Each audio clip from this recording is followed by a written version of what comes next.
Türkmen halkyny we dünýä jemgyýetçiligini allawa salmak umydy bilen Türkmenistanyň ýakasy gaýyşly baş ogrusy Haramda Berdi Muhammedow köpçüligiň öňünde özüni hamana korrupsiýa garşy görüşüji edermen kişi diýip görkezmäge çalışýar. Hökmrawan diktator döwlet işgärleriniň gözüniň oduny alyp oturan döwri sada ilat öz aýlyk zähmet hakyny tölew kartalaryndan nädip nagyt pula öwürjegini bilenär. İlatyň ortaça aýlyk haky 1200 manat ýa-da bazar narhyndan 70 Amerikan dollary. Emma bir günne bir adama aşawatda diňe 800 manat ýagny 45 dollardan artyk nagyt pul berilmeýär. Welayetler etraplarda bolsa adamlara diňe 200 manat ýagny 11 dollara barabar pul nagyt berilýär.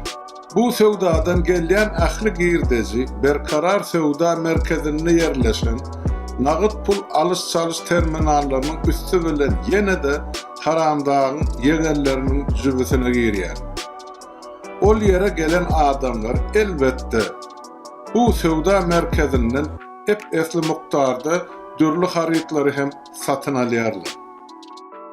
Döwlet sistemasyny ilaty nagyt pul bilen öpçün edip biljek ýeketek bank ol hem Wenes Ekonom Bank bolup dur.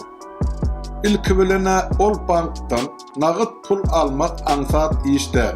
Onsoňam 800 manat nagyt pul almak üçin müşteri pesinden 20 manat ýagny 1 Amerikan dollaryny banka tölemäge borçly. Göz boýagçylygyň netijesinde ilatyň öz zähmet hakyny alyp bilmän pulsuz kösenip oturan döwri elini emel ýeterlere döwleti çürkeýär. Haramdagyň tohumy bolsa ilatyň ortagur gatlygyny duwdagyny edip otyr.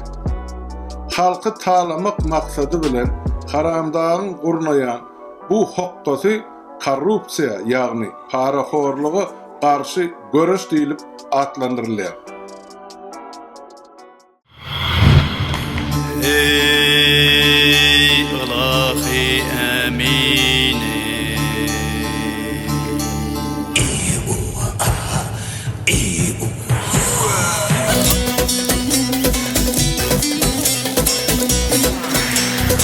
Adan yolu atlanalıyma